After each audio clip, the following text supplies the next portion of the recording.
अगर इजराइल ने गाजा पट्टी पर एटम बम से हमला कर दिया तो वहां मौजूद हमास के लड़ाकों के साथ फिलिस्तीन के लाखों लोग भी एक झटके में खत्म हो सकते हैं। और माना जा रहा है कि इजराइल के हमले के बाद पूरी दुनिया में तीसरा विश्व युद्ध छिड़ सकता है और ऐसी तबाही मचेगी जिसे रोक पाना न तो इजराइल के बस में होगा और न ही सुपर पावर अमेरिका के। लेकिन इसके बाद भी दावा ये किया जा रहा है कि इजराइल ने हमास के खिलाफ खतरनाक परमाणु प्लान तैयार किया है। मतलब एक ऐसा प्लान जिससे पूरी दुनिया विश्व युद्ध की आग में झुलस सकती है। 7 अक्टूबर को हुए हमले का बदला लेने के लिए इजराइल के प्रधानमंत्री बेंजामिन नेतन्याहू हमास पर सबसे बड़े एक्शन की तैयारी में हो सकते हैं। दावा किया जा रहा है कि अमेरिका के इशारे पर ही इजराइल ने इस खतरनाक परमाणु प्लान को तैयार किया है, जिसे अंजाम तक पहुंचाने के लिए अमेरिका ने अपने कदम भी तेजी से बढ़ाने शुरू कर दिए हैं। अमेरिका के पश्चिम एशिया में अपनी परमाणु पनडुब्बी के तैनात करने के बाद पूरी दुनिया में हड़कंप मच गया, क्योंकि दावा यह किया जा रहा है कि इजराइल अमेरिका के दम पर हमास के साथ आर पार की जंग में उतरने की पूरी तैयारी कर चुका है। अगर गलती से भी हमास और इजराइल के बीच छिड़ी जंग में कोई कूदा तो उसे गंभीर नतीजे भुगतने होंगे, क्योंकि 2 दिन पहले ही लेबनान के चरमपंथी संगठन हिजबुल्लाह के चीफ हसन नसरल्लाह ने जंग में उतरने का ऐलान किया था और उसने 2 टूक कह दिया था कि हमास के समर्थन में उसके लड़ाके जल्द ही इजराइल के खिलाफ मोर्चा संभाल सकते हैं। जैसे यह माना जा रहा है कि ईरान और हिजबुल्लाह को जंग से दूर रखने के लिए अमेरिका ने अपनी परमाणु पनडुब्बी को समंदर में उतार दिया ताकि जरूरत पड़ने पर हमास के मददगारों को वक्त रहते सबक सिखाया जा सके। क्योंकि दावा है कि अमेरिका ये बात अच्छी तरह से जानता है कि अगर इस जंग में हिजबुल्लाह की एंट्री हुई तो फिर इजराइल के सामने बड़ी मुसीबत खड़ी हो सकती है। दावा है कि इजराइल हमास के साथ चली आ रही इस जंग को जल्द से जल्द खत्म करना चाहता है, क्योंकि उसे डर है कि अगर जंग लंबी खिंची तो हमास का साथ देने के लिए हिजबुल्लाह और ईरान भी इजराइल के खिलाफ मोर्चा खोल सकते हैं। ये पहली बार है जब हमास के साथ पिछले 1 महीने से जारी इस जंग में इजराइल की तरफ से परमाणु हथियारों के इस्तेमाल की बात की गई, जिससे इजराइल की मंशा पर ही सवाल उठने शुरू हो गए, क्योंकि इजराइल के मंत्री अमिखाई एलियाहू ने एक इंटरव्यू के दौरान 2 टूक कह दिया कि हमास को खत्म करने के लिए इजराइल की सेना के पास गाजा पट्टी पर परमाणु बम गिराने का भी विकल्प मौजूद है।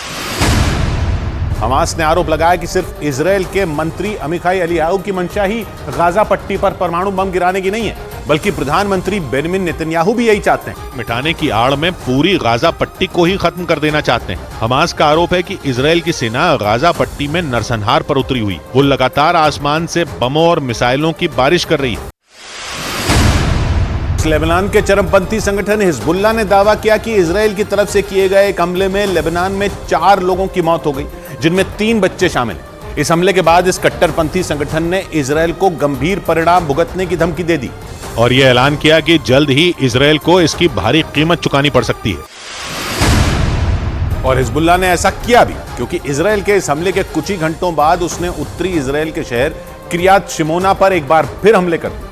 दावा है कि लेबनान बॉर्डर के पास मौजूद इजराइल के इस शहर पर हिजबुल्लाह ने एक के बाद एक कई मिसाइलें दागी, जिससे वहां अफरा तफरी मच गई। हिजबुल्लाह की तरफ से दागी गई मिसाइलों ने वहां तबाही मचा दी।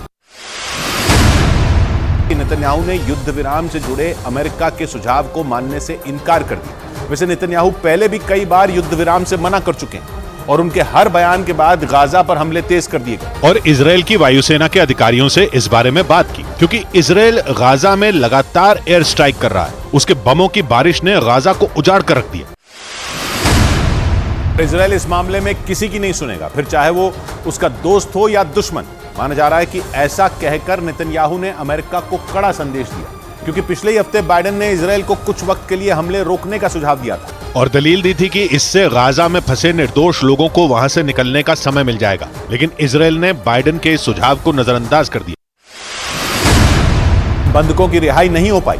वैसे इस मामले में पहले अमेरिका का रुख भी इजराइल जैसा ही था, लेकिन मुस्लिम देशों के दबाव में अमेरिका के सुर बदलने लगे और जंग के पहले दिन से इजराइल के साथ खड़े अमेरिका ने इजराइल को युद्ध विराम की सलाह दे दी, जिसके पीछे इजराइल पहुंचे अमेरिकी विदेश मंत्री ने गाजा के आम लोगों की सहूलियत का हवाला दिया था। अमेरिका ने इजराइल से अपील की थी कि वो आम लोगों तक राहत का सामान पहुंचाने के लिए गाजा पर हमले अस्थायी तौर पर रोक दे, जिसका इजराइल ने विरोध किया था।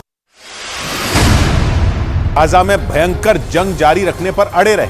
यही नहीं, उन्होंने बंधकों की रिहाई की शर्त रखकर दुनिया को बता दिया कि हमास के लड़ाके बंधकों को अपनी ढाल बना रहे हैं, जबकि कुछ दिन पहले हमास ने अमेरिका और इजराइल के कुल 4 बंधकों को रिहा किया था। और अपनी इमेज सुधारने की कोशिश की थी, क्योंकि हमास ने इजराइल की जिन 2 महिलाओं को उस समय छोड़ा था, उस वक्त का उसने एक वीडियो भी जारी किया था जिसमें हमास के लड़ाके उनसे बातचीत करते, उनका ख्याल रखते दिखाई दिए थे।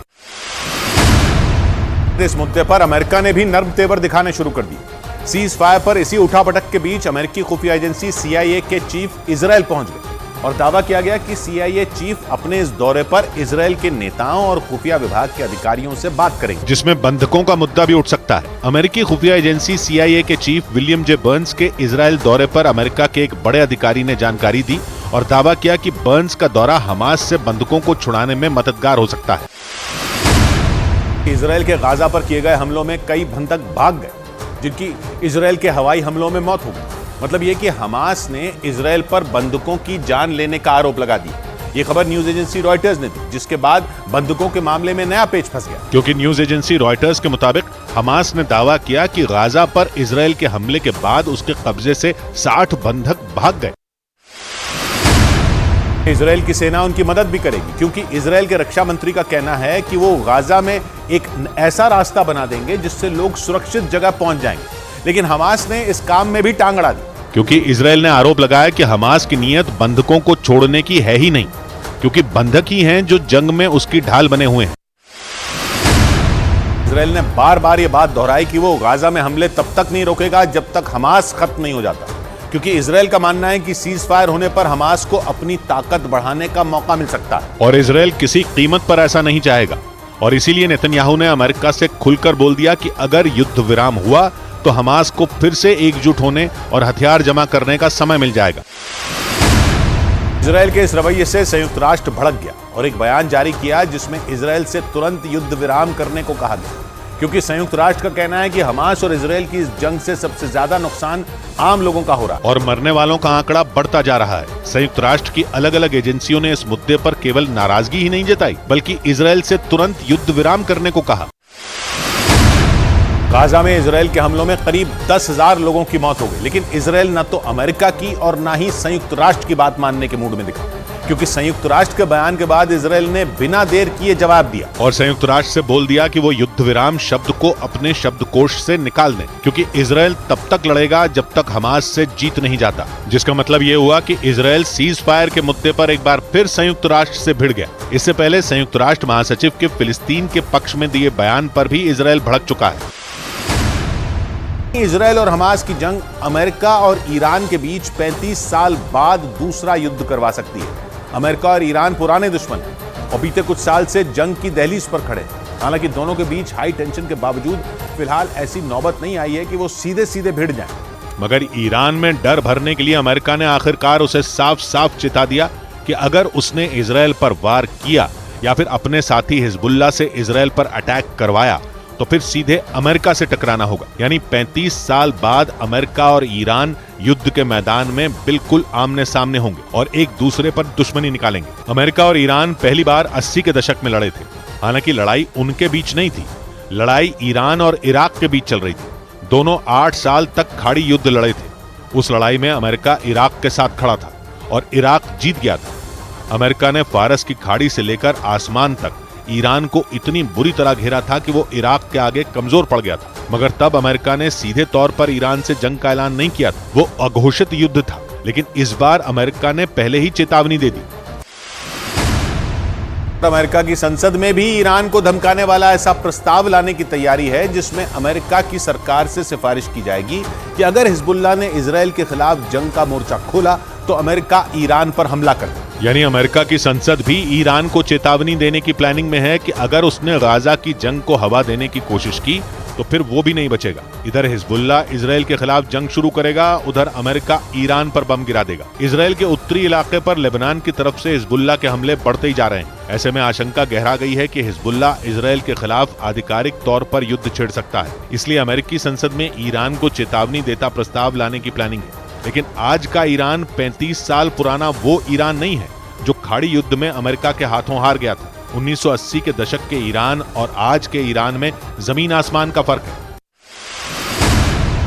अमेरिका की धमकियों से कोई फर्क नहीं पड़ता, बल्कि अमेरिका की चेतावनी के जवाब में वो उल्टा उसे ही धमका देता है। और इस बार भी ईरान ने वही किया।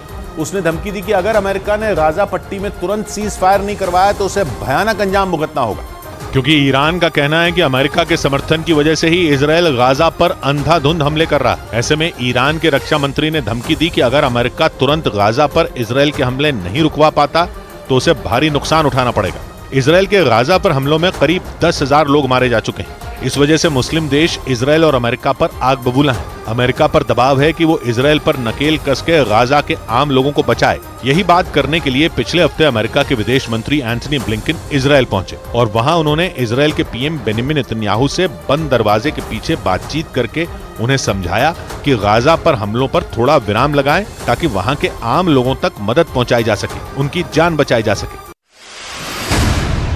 इजरायल तब तक गाजा पर हमले बंद नहीं करेगा जब तक हमास बिना शर्त अपनी कैद में मौजूद 200 से ज्यादा बंधकों को रिहा नहीं कर देता। इसलिए जब इजरायल ने ही अमेरिका का कहना नहीं माना तो ब्लिंकन अचानक फिलिस्तीन और इराक पहुंच गए ताकि इजरायल की जंग की वजह से अमेरिका से नाराज चल रहे दूसरे खेमे को मनाया जा सके। पहले अमेरिकी विदेश मंत्री वेस्ट बैंक में फिलिस्तीन के राष्ट्रपति से मिलने पहुंचे, फिर वहां से उन्होंने इराक की राजधानी बगदाद में वहां के प्रधानमंत्री से मुलाकात की। गाजा में इजरायल के हमलों में आम फिलिस्तीनियों की मौत ने मुस्लिम देशों को भड़काया हुआ, इसलिए अपने दोनों दौरों के दौरान ब्लिंकन ने फिलिस्तीन और इराक को ये समझाने की पूरी कोशिश की कि अमेरिका गाजा पर इजरायल के हमले कम करवाने की कोशिश में लगा है।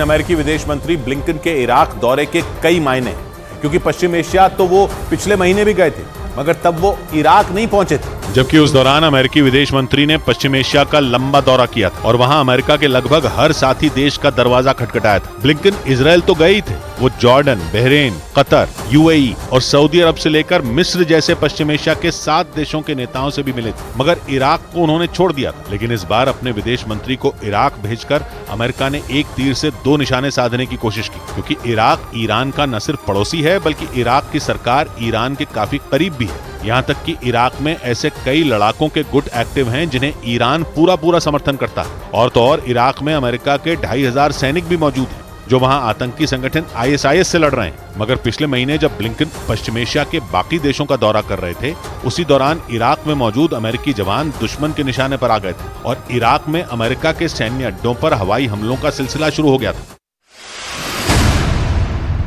अमेरिका उन हमलों के पीछे इराक में मौजूद ईरान के समर्थन वाले लड़ाकों का हाथ होने का दावा कर रहा है। माना जा रहा है कि इसलिए अमेरिका के विदेश मंत्री ने इस बार इराक का भी दौरा किया ताकि इराक को पूरी तरह से ईरान के पाले में जाने से रोका जा सके। मगर एंथनी ब्लिंकन का इराक का दौरा उम्मीदों के मुताबिक नहीं रहा, क्योंकि ब्लिंकन से मिले हुए 24 घंटे भी नहीं बीते और इराक के प्रधानमंत्री अचानक ईरान की राजधानी तेहरान पहुंच गए। वहां उन्होंने ईरान के राष्ट्रपति इब्राहिम रईसी से मुलाकात की और फिर मीडिया से बातचीत के दौरान पूरी दुनिया के सामने गाजा की जंग को फिलिस्तीन के लोगों का नरसंहार करार दे दी। उन्होंने अमेरिका का नाम तो नहीं लिया, मगर साफ कहा कि जो भी देश इस लड़ाई को रुकवाना चाहता है उसे इजरायल पर दबाव बनाना चाहिए, और इजरायल तो अमेरिका के दबाव में आया ही नहीं।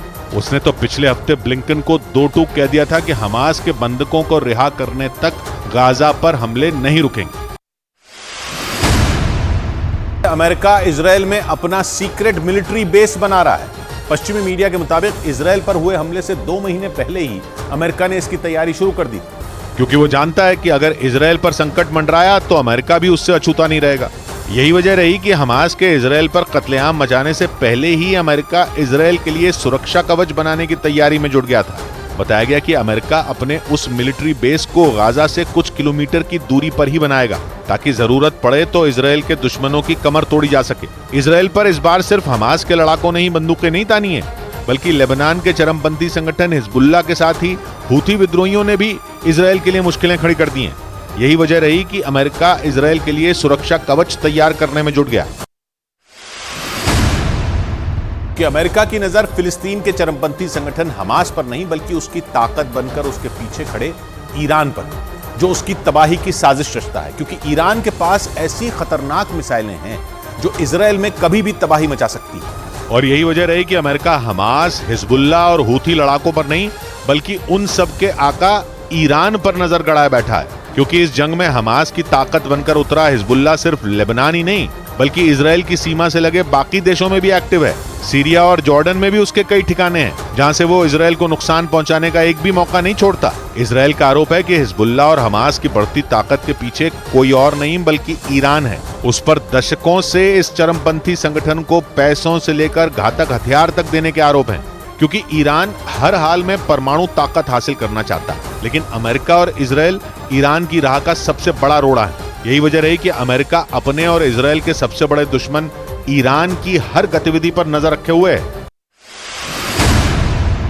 अमेरिकी सेना इजराइल में चुपचाप अपना सीक्रेट मिलिट्री बेस तैयार करने जा रही है। पश्चिमी मीडिया ने दावा किया कि उस सीक्रेट मिलिट्री बेस की मदद से अमेरिका पूरे पश्चिम एशिया पर नजर बना सकता है, ताकि जरूरत पड़ने पर वो दुश्मन के छक्के छुड़ा सके।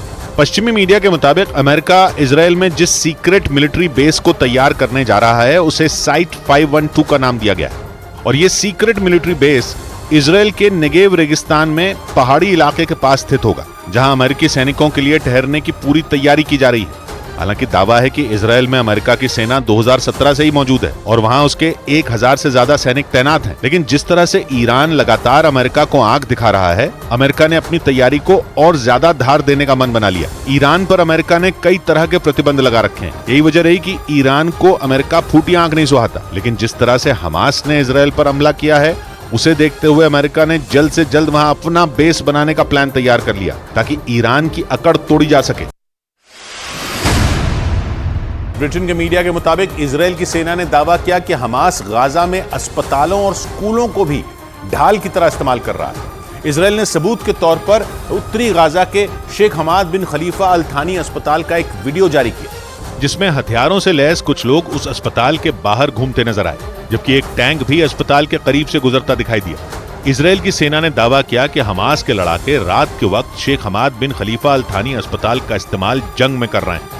इजराइल की सेना की तरफ से सबूत के तौर पर जो वीडियो जारी किया गया, उसमें सुरंगों में घुसने का एक रास्ता भी दिखाया गया और दावा किया गया कि अस्पताल के नीचे हमास ने सुरंगें बना रखी, जिनमें उसके लड़ाके छिपते हैं और रात को बाहर निकलकर इजराइल की सेना को निशाना बनाते हैं। इजराइल ने सबूत के तौर पर इस वीडियो को जारी कर साफ कर दिया कि हमास के ठिकाने कहीं भी हो, लेकिन वो उसके ठिकानों पर बम बरसाने से पहले एक बार भी नहीं सोचेगा। कि इजराइल पर आरोप लगे कि वो हमास के साथ साथ गाजा के अस्पतालों पर हमले कर आम लोगों को भी चोट पहुंचा रहा है। लेकिन इस पर सफाई देते हुए इजराइल ने कह दिया कि उसके निशाने पर कभी भी गाजा के आम लोग नहीं रहे। और इजराइल की सेना ने हर हमले से पहले आम लोगों को चेतावनी दी, ताकि बेकसूर लोगों को खरोंच तक न आए। जबकि गाजा के स्वास्थ्य मंत्रालय के मुताबिक पिछले 4 हफ्तों में गाजा में 9000 से ज्यादा लोग मारे जा चुके हैं, जिनमें कई बच्चे भी शामिल। हालांकि इजराइल की सेना ने एक बार फिर साफ किया कि उसके निशाने पर सिर्फ और सिर्फ हमास है, न कि गाजा के बेगुनाह लोग। इजराइल की सेना ने यह दावा किया कि हमास ने गाजा के अल शिफा अस्पताल में अपना कंट्रोल सेंटर बना रखा है। उसने अल शिफा अस्पताल के नीचे हमास की सुरंगों का नेटवर्क होने का सबूत भी पेश किया और बता दिया कि कैसे हमास अल शिफा अस्पताल को कमांड सेंटर के तौर पर इस्तेमाल कर वहां के लोगों के लिए मुश्किलें खड़ी कर रहा है। इजराइल ने दावा किया कि हमास गाजा के अस्पतालों की आड़ में आतंकी गतिविधियों को अंजाम दे रहा है। मतलब ये कि गाजा की जमीन पर जो अस्पताल बने हैं, उनके नीचे हमास ने अपने ठिकाने बना रखे हैं। इजराइल ने दावा किया कि गाजा के सबसे बड़े अस्पताल अल शिफा का इस्तेमाल भी हमास जंग में कर रहा है। गाजा के अस्पतालों पर हमले के लिए इजराइल चारों तरफ से घिरता जा रहा है। आरोप लगे कि हमास के खात्मे के लिए इजराइल की सेना ने अस्पतालों पर जानबूझकर हमले किए। इसकी वजह से आम लोगों को भी अपनी जान गंवानी पड़ी। इजराइल पर लगातार ये आरोप लग रहे हैं कि वो अस्पतालों पर बम बरसाकर निर्दोष लोगों पर कहर ढा रहा है। 17 अक्टूबर को गाजा में अल अहली अस्पताल पर हुए हमले के लिए भी इजराइल को ही जिम्मेदार ठहराया गया था, जिसमें करीब 500 लोगों की जान गई थी, जबकि कई लोग बुरी तरह घायल हो गए थे। उस हमले को लेकर कई देशों ने इजराइल को घेरने की भी कोशिश की। आरोप लगे कि इजराइल ने जानबूझकर अस्पताल को निशाना बनाया। तमाम आरोप लगने के बाद इजराइल ने एक बार फिर साफ कर दिया कि अस्पताल और एम्बुलेंस पर हमले का उसका कोई इरादा नहीं है। मगर जिस तरह से इजराइल की सेना ने उत्तरी गाजा के शेख हमाद बिन खलीफा अल थानी अस्पताल के नीचे सुरंगें होने का दावा किया, उससे एक बार फिर यह कयास लगाए जाने लगे कि इजराइल उस अस्पताल को भी अपने निशाने पर ले सकता है, क्योंकि इजराइल किसी भी सूरत में हमास का खात्मा चाहता है। इजराइल का दावा है कि हमास गाजा में अस्पतालों और स्कूलों के नीचे अपना अड्डा बनाकर वहां के लोगों का खुद ही दुश्मन बन रहा है, जबकि उसे ये बात अच्छे तरीके से पता है कि इजराइल की सेना हमास के लड़ाकों को चुन चुन कर मारेगी। इजरायल की सेना ने दावा किया कि अस्पताल ही नहीं बल्कि खेल के मैदान और पार्कों को भी हमास ने जंग का मैदान बना दिया। इजरायल की सेना ने एक पार्क में हमास के रॉकेट हमले के बाद का एक वीडियो भी जारी किया जिसमें तबाही के निशान दिखाई पड़े। उस पार्क में हुआ रॉकेट हमला इतना जोरदार था कि वहां कई गड्ढे बन गए। इजरायल ने दावा किया कि हमास अस्पतालों के साथ ही खेल के मैदान और पार्कों को भी जंग का मैदान बना चुका है और इसीलिए उसका जहां भी मन करता है वो वहीं पर रॉकेट दाग देता है। लेकिन इजरायल ने साफ कर दिया कि हमास के लड़ाके कुछ भी कर लें मगर उन्हें जब तक ढेर नहीं कर दिया जाएगा तब तक ये जंग नहीं थमने वाली। मतलब ये कि हमास के खात्मे की जो कसम इजरायल की सेना ने खाई है वो उसे हर हाल में पूरा करके ही दम लेगी। इजरायल की सेना ने जमीनी हमले तेज कर दिए। यही नहीं, उसने दावा किया कि हमास के लड़ाकों को घेरने के लिए उत्तरी गाजा को दक्षिणी गाजा से अलग कर 2 हिस्से बना दिए गए और जल्द ही गाजा पट्टी के उत्तरी हिस्से पर पूरी तरह उसका कंट्रोल होगा। इसके साथ ही इजरायल ने दावा किया कि उसकी सेना ने गाजा शहर के चारों तरफ अपने सैनिकों और टैंकों की संख्या भी बढ़ा दी है, जिसका मतलब है कि इजरायल ने गाजा पट्टी के उत्तरी हिस्से को अपनी मुट्ठी में करने के लिए सबसे बड़े युद्ध की तैयारी कर ली है। उसने दावा किया कि गाजा पट्टी को 2 टुकड़ों में बांटना उसकी इसी रणनीति का हिस्सा है। इजरायल की सेना ने उत्तरी गाजा में लगातार कई घंटों तक सैन्य ऑपरेशन चलाया। इजरायल पहले ही वहां के कई इलाकों पर कब्जा करने का दावा कर चुका है, लेकिन पहली बार उसने गाजा पट्टी को 2 टुकड़ों में बांट देने का दावा किया। जंग की शुरुआत से ही इजरायल की नजर उत्तरी हिस्से पर थी, इसीलिए उसने वहां रहने वाले आम नागरिकों को दक्षिणी इलाकों में जाने की चेतावनी दे दी थी ताकि वो खुलकर हमास के लड़ाकों पर बम और मिसाइलें बरसा सके। और जैसे जैसे जंग के दिन बीतते गए इजरायल की सेना अपने इस मकसद को पूरा करती नजर आई। 3 दिन पहले ही उसने गाजा शहर को चारों तरफ से घेरने का दावा किया था जो हमास का गढ़ माना जाता है, और अब उसकी सेना ने उत्तरी गाजा को दक्षिणी हिस्से से अलग कर देने का बड़ा दावा कर दिया। उत्तरी गाजा को घेरने के साथ ही इजरायल की सेना ने सबसे बड़ा हमला भी शुरू कर दिया। दावा है कि उत्तरी गाजा में मौजूद हमास के 450 ठिकानों को एक साथ तबाह कर दिया गया, जिनमें हमास के ठिकाने, सुरंगें और उसके कई हथियार शामिल हैं। इजरायल ने दावा किया कि एक साथ हमास के 450 ठिकानों को तबाह कर दिया गया। नेतन्याहू की सेना ने इन हमलों में बड़ी संख्या में हमास के लड़ाकों को मार गिराने का भी दम भरा। उत्तरी गाजा में ये हमले रात भर किए गए। इन हमलों से गाजा पट्टी में ऐसे धमाके हुए कि उसकी रोशनी से आंखें चौंधिया गईं। इसी तरह कई दूसरे इलाकों को भी भीषण बमबारी से दहला देने का दावा किया गया। इजरायल के मुताबिक उसकी सेना ने हमला करने के साथ ही कई इलाकों पर अपना कब्जा भी कर लिया। हमास ये दावा कर चुका है कि 220 से ज्यादा लोग उसके कब्जे में हैं। ये वो लोग हैं जिन्हें हमास के लड़ाकों ने 7 अक्टूबर को इजरायल के अलग अलग इलाकों में हमला कर बंधक बना लिया था, जिनमें न सिर्फ इजरायल बल्कि अमेरिका और फ्रांस समेत दुनिया के कई दूसरे देशों के लोग भी शामिल हैं। हालांकि बाद में हमास ने ये जानकारी भी दी थी कि इजरायल के लगातार हमलों में कई बंधकों की मौत हो चुकी है, जिन्हें छुड़वाने के लिए इजरायल ने एड़ी चोटी का जोर लगा दिया है। उसकी सेना ने पहले तो अपनी जमीन से ही गाजा पट्टी पर बमों और मिसाइलों की बारिश की, लेकिन बाद में उसने जमीनी हमला भी शुरू कर दिया। इसके तहत इजरायल की सेना हजारों सैनिकों, टैंकों और बख्तरबंद गाड़ियों के साथ गाजा पट्टी में घुसती जा रही है।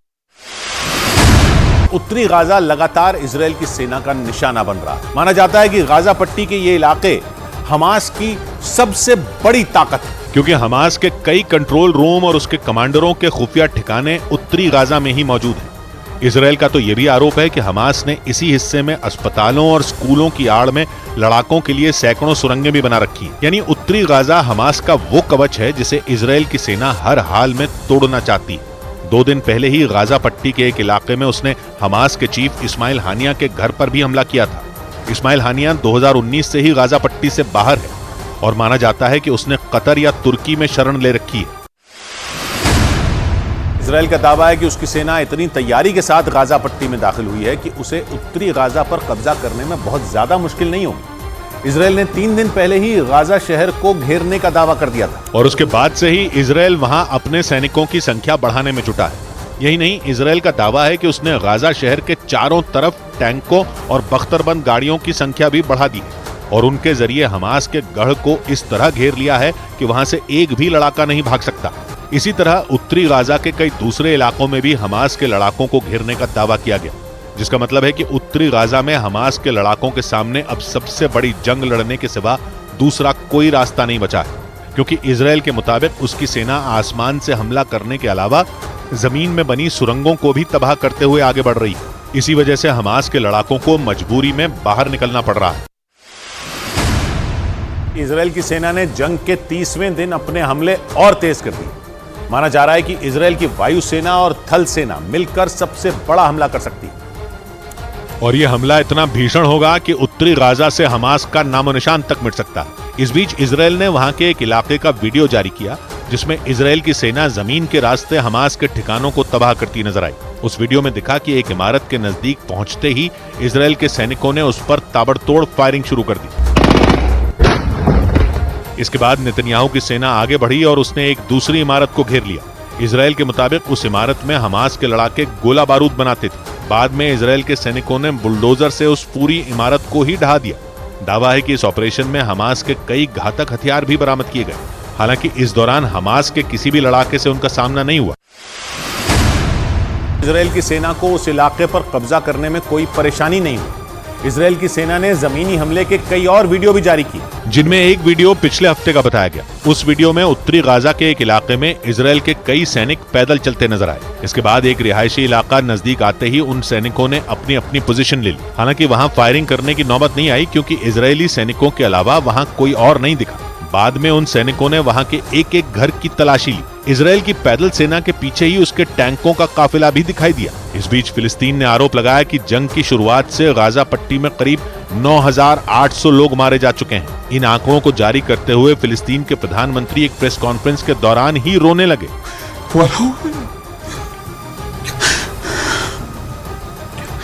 उन्होंने ये भी आरोप लगाया कि इजरायल की सेना इस जंग को जीतने के लिए आम नागरिकों पर जरा भी रहम नहीं दिखा रही। इजरायल के रक्षा मंत्री ने 2 टूक ऐलान कर दिया कि उनकी सेना किसी भी कीमत पर हमास को जड़ से उखाड़ कर ही रहेगी। और इस कड़ी में इजरायल का पहला निशाना हमास का टॉप कमांडर यहिया सिनवार होगा। और इजरायल का दावा है कि उसके हमले तब तक नहीं रुकेंगे जब तक यहिया सिनवार को मौत की नींद नहीं सुला दिया जाता। इजरायल के रक्षा मंत्री योआव गलांत ने साफ कर दिया कि उनकी सेना किसी भी कीमत पर हमास के टॉप कमांडर यहिया सिनवार को नहीं छोड़ने वाली। इजरायल का आरोप है कि 7 अक्टूबर को उस पर हुए सबसे बड़े हमले का मास्टर प्लान यहिया सिनवार ने ही तैयार किया था। और वहाँ के रक्षा मंत्री ने तो सारी दुनिया के सामने सीना ठोक कर ये कह दिया कि इजरायल की सेना की गोलियां तब तक नहीं रुकेंगी जब तक यहिया सिनवार का सीना छलनी न हो जाए। हालांकि उन्होंने ये भी साफ कर दिया कि इजरायल का पहला मकसद गाजा में मौजूद बंधकों को छुड़ाना होगा। इसके बाद उनकी सेना हमास पर पूरी ताकत से टूट पड़ेगी और उसके कमांडर यहिया सिनवार समेत पूरे हमास को ही गाजा से मिटा देगी। माना जाता है कि यहिया सिनवार हमास की सुरंगों में छिपा बैठा है और गाजा में मौजूद हमास की सुरंगें एक ऐसी भूल भुलैया हैं जिसे इजरायल आज तक नहीं सुलझा पाया। दावा है कि सिनवार के इन्हीं सुरंगों में छिपे होने की वजह से मोसाद के एजेंट उसकी सटीक लोकेशन का पता नहीं लगा पा रहे हैं। यह माना जाता है कि सिनवार न सिर्फ इजरायल को मिटाना चाहता है बल्कि उसका प्लान पूरी दुनिया पर कब्जा करने का है। और उसके इसी प्लान का पहला पड़ाव इजरायल है। इसी वजह से यह दावा किया जा रहा है कि 7 अक्टूबर को इजरायल पर एक सोची समझी रणनीति के तहत हमास ने हमला किया था। इजरायल की मीडिया के मुताबिक सिनवार सिर्फ इजरायल को दुनिया के नक्शे से नहीं मिटाना चाहता और वो ये ऐलान तक कर चुका है कि वो सारी दुनिया को हमास की मुट्ठी में लाकर ही दम लेगा। मतलब उसने इजरायल के साथ ही अमेरिका को भी ललकार दी और ये चुनौती दे दी कि वो न तो हार मानेगा और न ही किसी की पकड़ में आएगा, जबकि इजरायल हर कीमत पर यहिया सिनवार को पकड़ने में जुटा है। और अब तो इजरायल के रक्षा मंत्री ने भी 2 टूक कह दिया कि उनका ये ऑपरेशन सिनवार की मौत के बाद ही खत्म होगा। क्योंकि हमास के हमले का मास्टरमाइंड माना जा रहा यहिया सिनवार इजरायल का सबसे बड़ा दुश्मन है। इजरायल सिनवार को इसलिए भी मारना चाहता है क्योंकि हमास ने उसे 2011 में कुछ सैनिकों के बदले इजरायल की कैद से रिहा करा लिया था। और माना जाता है कि यहिया सिनवार ने उसी दिन से इजरायल को मिटाने की तैयारी तेज कर दी थी। हमास का ये कमांडर इतना खतरनाक है कि उसकी तुलना खूंखार आतंकी ओसामा बिन लादेन से की जाती है। माना जाता है कि यहिया सिनवार लादेन से भी ज्यादा कट्टर और खतरनाक है, जो किसी भी सूरत में इजरायल का नामो निशान मिटाना चाहता है। आरोप है कि उसी ने 7 अक्टूबर को एक ऐसे हमले को अंजाम दिया था जो कई साल तक इजरायल को नासूर बनकर चुभता रहेगा। और इजरायल की मीडिया के मुताबिक यहिया सिनवार ने न सिर्फ रॉकेट और मिसाइलों से हमले की रणनीति बनाई थी बल्कि सुरंगों के जरिए इजरायल में घुसने का प्लान भी उसी का था। मतलब सैकड़ों की संख्या में यहूदी नागरिकों को मारकर इजरायल को गहरे घाव देने वाला कोई और नहीं बल्कि यहिया सिनवार ही है। हमास के हमले का मास्टरमाइंड माना जा रहा यहिया सिनवार इजरायल का सबसे बड़ा दुश्मन है। इजरायल सिनवार को इसलिए भी मारना चाहता है क्योंकि हमास ने उसे 2011 में कुछ सैनिकों के बदले इजरायल की कैद से रिहा करा लिया था।